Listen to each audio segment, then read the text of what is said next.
Let me show you how to prep your model for paint. On Monster Hobbies, let's build it!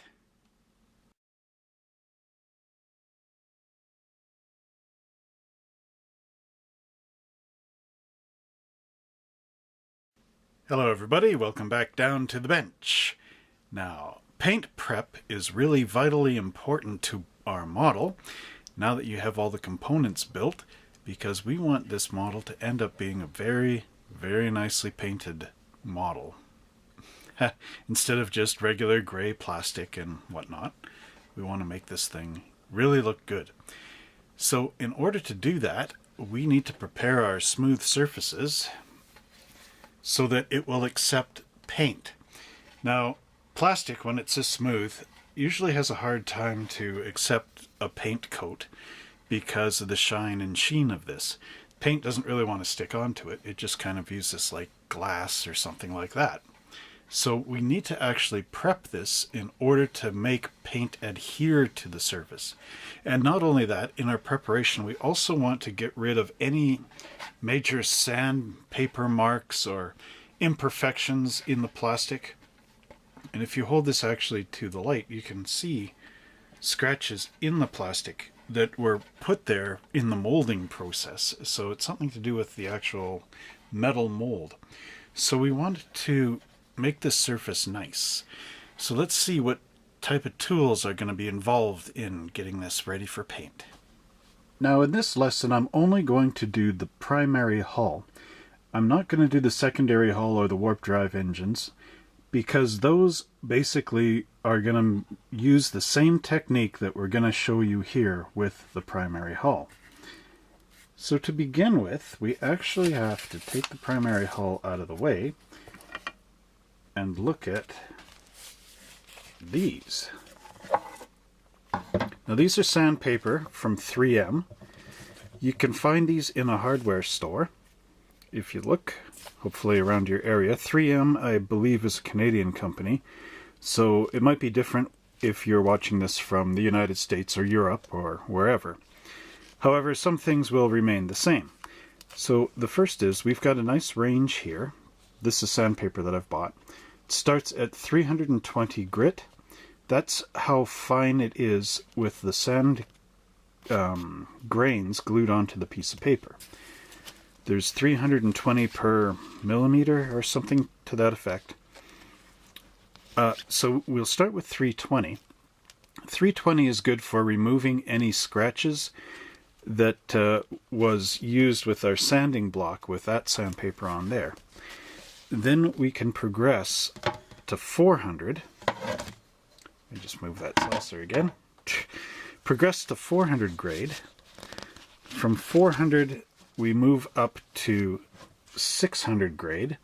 Now, as you can see, I only have a little scrap of it left. It's because I use 600 a lot. This is an earlier 3M paper. But anyway. Then we have 800 grit, which will remove the scratches from the 600. All these sandpapers will work on each other when with the sanding marks they leave on your plastic. They will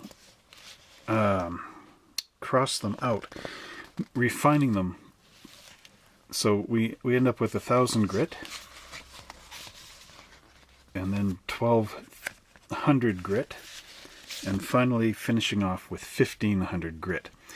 Now the last three, the 1,000 grit, you can sand your model all the way up to 1,500 and then paint it. But I find that you can use the 1,000 grit after you've primered from 1,000 up to 1,500 before you apply your final glossy coat. So, going back into this, we will just move our sandpapers over here, because what we actually need before we can do any sanding is a sanding block. Now this is a special little sanding block that I made a long time ago. This is the bottom of a 1970s era sandal that we used to wear on our feet. We used to call these thongs, not the modern bathing suit version. because that wouldn't hold sandpaper too well. But anyway, what I've done is I've used these thumbtacks here, and they hold the paper onto our sanding block. So to begin with, I'm going to grab a piece of 300 grit sandpaper and just join you in a minute. And here is a sheet of 320 grade sandpaper, and you can tell because on the back it will say 320.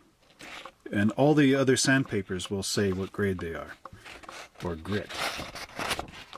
Okay, and what we want to do is we want to cut a piece of sandpaper for our little block that will surround it. So I'm going to move this purple paper off of here.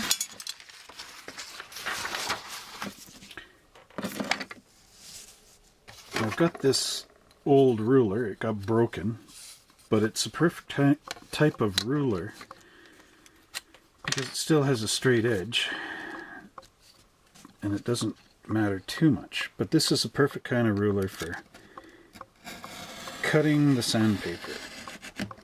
Now I know it's probably not good to cut the sandpaper using your hobby knife blade because you can dull it, but our hobby knife blade here is kind of ruined anyway, so I think it's a perfect candidate for this. Because a fresh blade should have cut through this paper by now.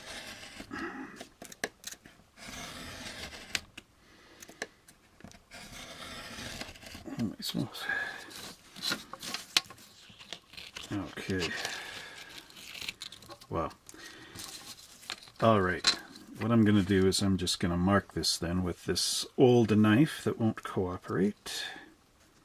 And then I'll cut off the excess with scissors. Okay, so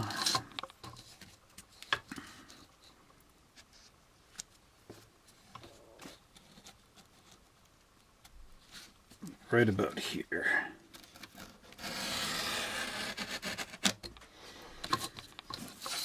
Alright, I've marked the two areas.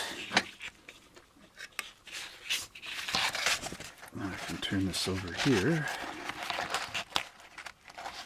I almost cut through it. It just needs a little gentle coaxing here.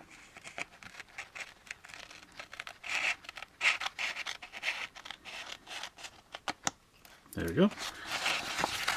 Now let's try an old school method. There we are. There's always some kind of little trick. So now this should be pretty close to the size of our sandpaper. Now I'm just going to wrap this one up here and this one up here. Try to get it pretty tight. Then we're just going to take our thumbtacks and drive them into the top. Oh, goodness. And there's our little sanding pad. Now, what I want you to do is to cut from 320 up to 800 and make a whole bunch of these little guys.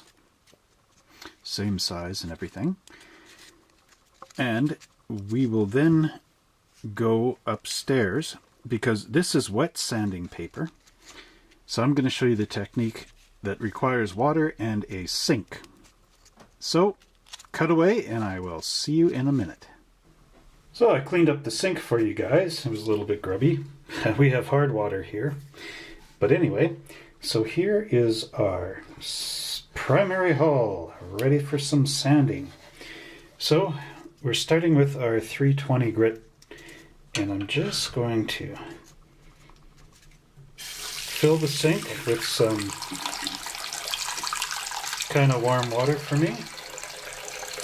And I'm going to put my sanding block in the water, and I'm going to use a little bit of this dish soap here. This is kind of like doing dishes. And here I got 400 grade sandpaper. That's probably enough water. 600.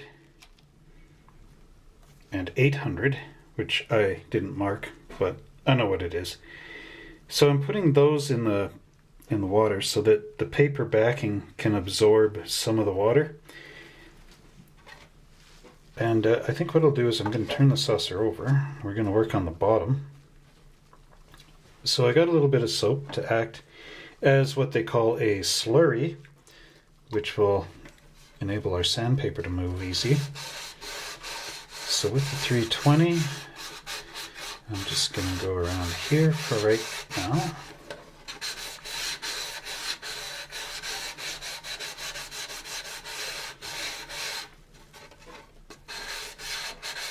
So taking off some of the smooth glossy plastic finish and adding in a little tooth for the paint to grab into.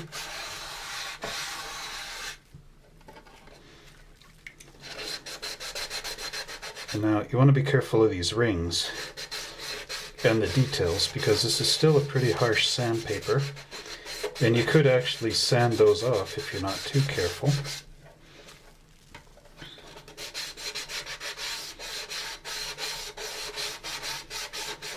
So now you're noticing here you got a square block and you can't really get into that contour down there too well.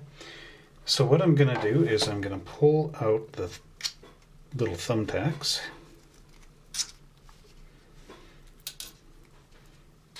Actually take my block off here. I'm just going to use my thumb to go around here. Now this of course is different from wet sanding, or from cross sanding I should say, because you're not sanding to actually do anything other than just put a tooth for the paint to catch, as well as removing any other surface scratches that may be in here. So it's not too crucial, you know, to have that perfect cross-sanded sort of technique in here.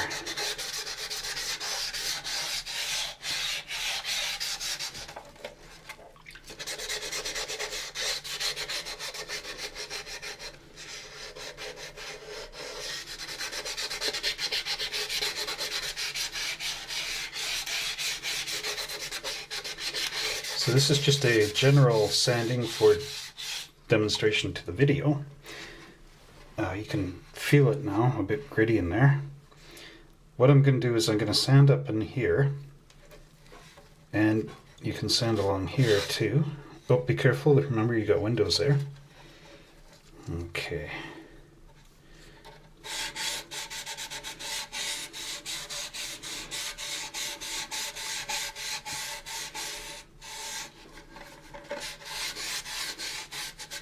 Got the 3 in the very front.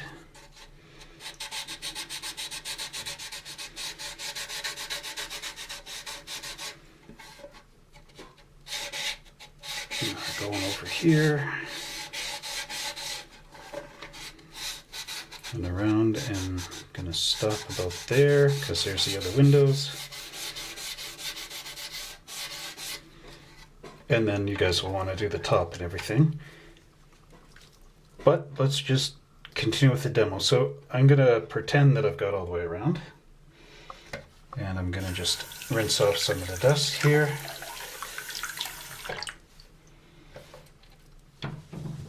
And I've got this towel over here. And what I'm going to do is just, this is just to test this. So you want to wipe off your water.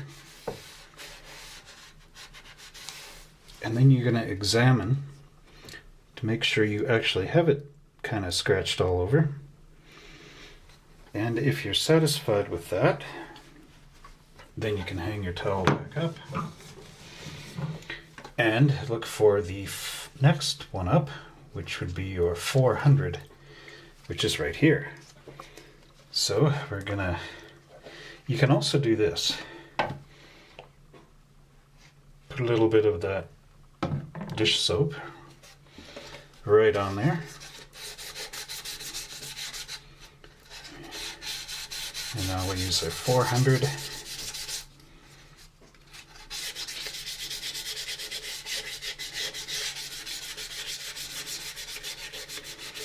Now, you guys will have to go all the way around because you've got 300 grade scratches in here. And now you're actually eliminating them by doing this, but you're replacing them now with 400 grade, which is a finer scratch, but it's still a scratch.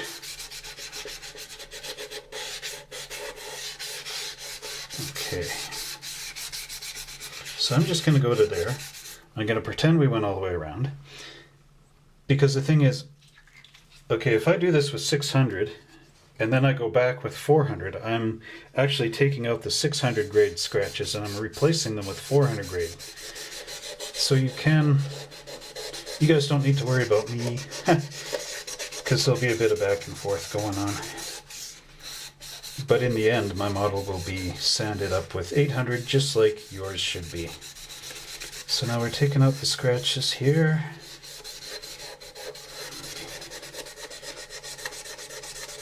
Still got this dish soap on here. What the soap will do is it'll take the sandpaper dust and it'll move it out of the way. And it also keeps your sandpaper from plugging up with sanding dust and debris. That's the whole reason why they do the wet sanding technique, is to keep your sandpaper fresh, so that you always get the same kind of scratch and not a sharp scratch at the beginning and then it dulls down to a really fine, not 600 grade or whatever, like a finer than that scratch.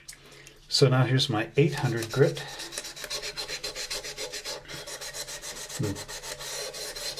Try to keep your sand scratches going in the same direction, because if you cross sand, it'll come up just as a different angle. Then you might be able to actually see that. Oh, I should flip this over, because this saucer has the grid lines still on it. So we want to be careful not to actually sand those off, although many people do, to be more quote-unquote accurate. But I'm going to leave mine on, because I kind of like them for decal placement reference. Okay, so let's just bring this to an end for this portion. So there's our 800 grade. So now use some warm water this time and just try to get rid of the soap.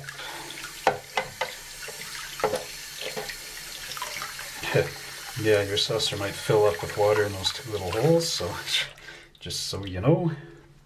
Okay, it was here, right? Yeah.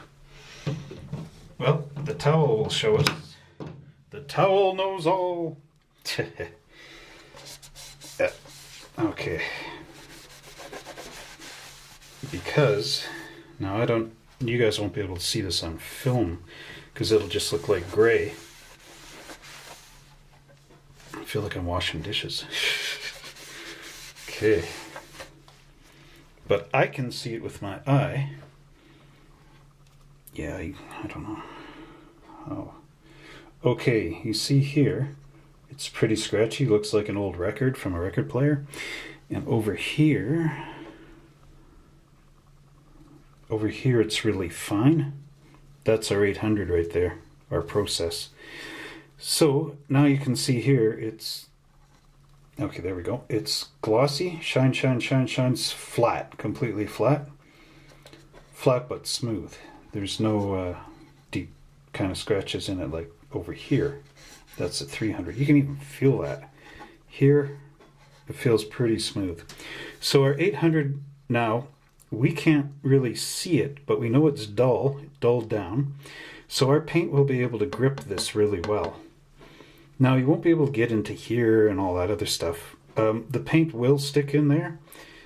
It will probably stay there forever, but just know that it's not quite got as good a bond in here as it will out here. So now what I want to show you is our grid lines. So first I'm going to hang up our towel. Okay, I would recommend on the grid side of this to forget your 300 and I'll put these back in the water. Find your 400, which I believe this is. Okay. Yep, I can feel the difference. That's 400. That's the 800. The 600 is gray. So I know that one. Okay, I got my 400 here. And I'm going to soap it up. Now I have to do here on the B and C deck. But here, I'm just going to sand in between the grid lines. Now I am going to hit a little with the sandpaper, but it should be okay. I don't know. Don't really want to cross the lines too much. Now this part is like Ghostbusters. You don't want to cross the lines or push too hard and sand too deep and chop these grid lines right out of there. But you just want to be careful as you can be.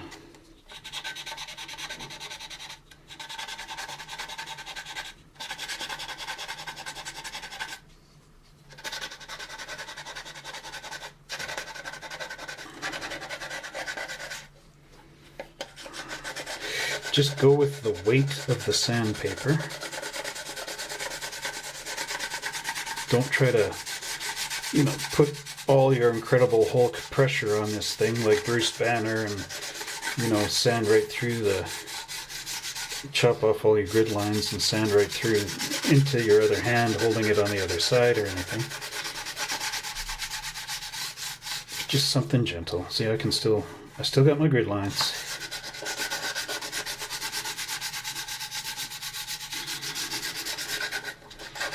They're just a little more tame, I guess you can say.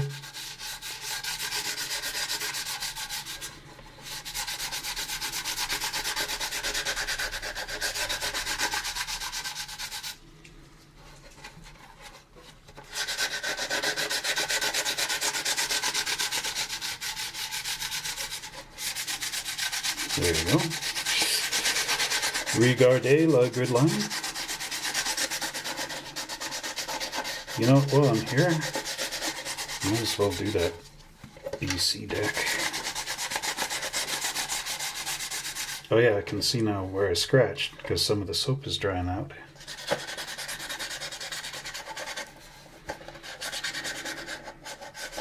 Remember, you got windows up here, so not on the top, but on the sides, so just be careful. You see that my sanding is kind of getting rid of some of the yellowing that this plastic did on the top for whatever reason. I mean, this has been in the box since 1983, so gotta expect a little bit of something funny with the plastic. Now remember, you got 2 dots there. The front of your ship. And then sand the bridge.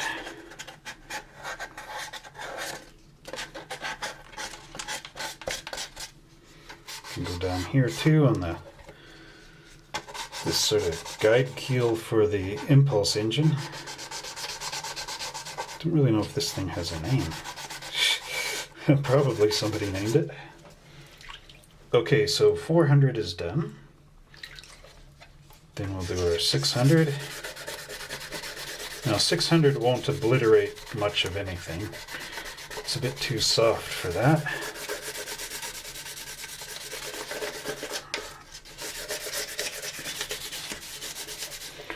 Whoever thought that 15 minutes of sanding a saucer could be so much fun and so informative. See, look at that, I'm picking up the dried up soap here. I'm refreshening it. And in between here, that's where a little red stripe goes.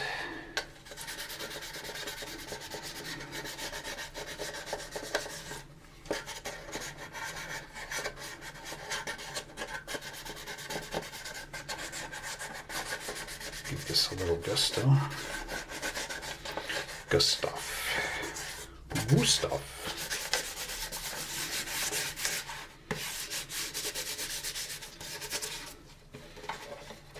this thing here.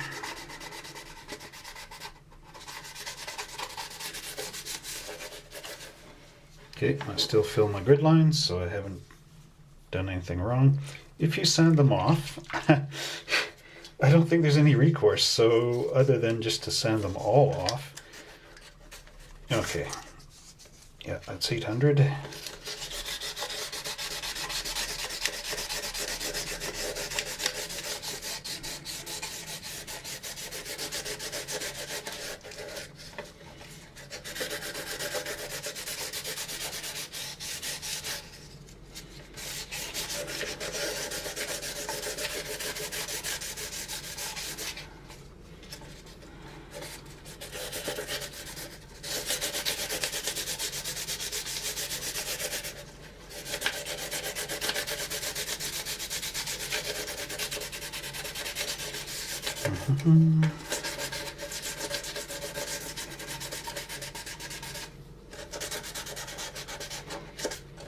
Probably the most sanding you guys are going to watch me do. Hopefully you survived the video this far.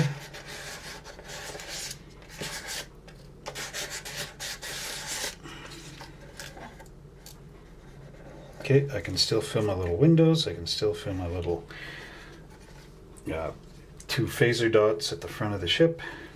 So let's wash this off. Use a little warm water.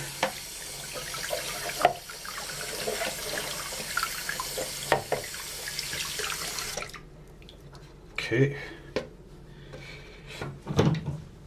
And then we will dry with the towel and take a look.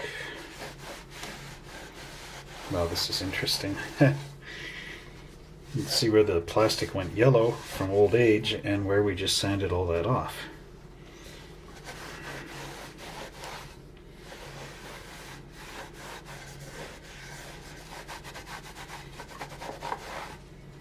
There we go. Wow, that looks neat.